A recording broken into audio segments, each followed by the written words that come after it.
বাংলাদেশ নারী ফুটবল দলের coach Peter বাটলারের সঙ্গে খেলোয়াড়দের সমস্যা মূলত কোথায় তা জানতে রোববার 7 জনের জবানবন্দি নেয় বাফুফের বিশেষ কমিটি। প্রথম ধাপে তারা কথা বলেন সাগরিকা ও সাথীর সঙ্গে। এরপর একে একে উপস্থিত হন মাতসুসীমা সুমাইয়া, শিউলি আজিম, মনিকা চাকমা ও সানজিদা আক্তার।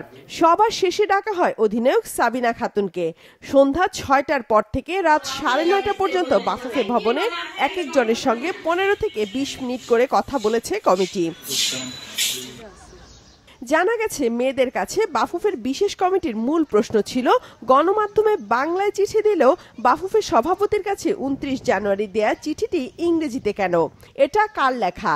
সবাইকে এই প্রশ্নই করা হয়। সবারই উত্তর ছিল চিঠি লিখেছেন মাতসুসীমা সুমাইয়া। জাপানে জন্ম, বেড়ে ওঠা সুমাইয়াও কমিটিকে জানান সতীর্থদের হয়ে তিনি চিঠি লিখেছেন। সুমাইয়া ইংরেজিতে বেশ দক্ষ এবং কমিটির সামনে বেশিরভাগ কথা ইংরেজিতেই বলেছেন। কমিটিও চিঠির ভাষার সঙ্গে তার ইংরেজি দক্ষতার মিল পেয়েছে।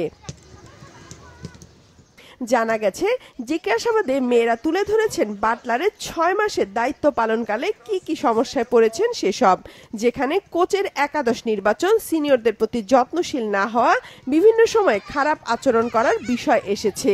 কমিটি আলাদাভাবে সবার কাছে জানতে চেয়েছে কারো সঙ্গে আলাদাভাবে কিছু করেছে কিনা কোচ।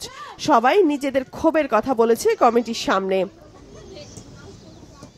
জানা গেছে, 7 সদস্যের কমিটিতে বাফুফের সঙ্গে সরাসরি যুক্ত নন এমন 3 জন সদস্যই মূলত প্রশ্ন করেছেন মেয়েদের। বাফুফের নির্বাহী কমিটিতে থাকা 4 জন শুনেছেন বেশি।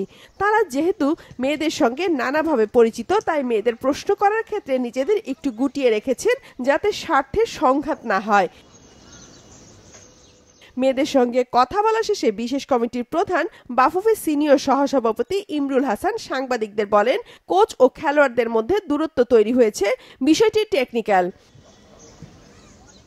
বিদ্রোহ করা 18 জনের সবারই বক্তব্য শোনা হবে। কোচ পিটার বাটলারের সঙ্গে তারাও কথা বলবে নারী কমিটি ও কোচিং স্টাফদের সঙ্গে। সবার সঙ্গে কথা বলে আগামী বৃহস্পতিবারের মধ্যে একটি প্রতিবেদন দেওয়ার চেষ্টা করবে কমিটি। আফসানা কান্তা, মাছরাঙা সংবাদ, ঢাকা।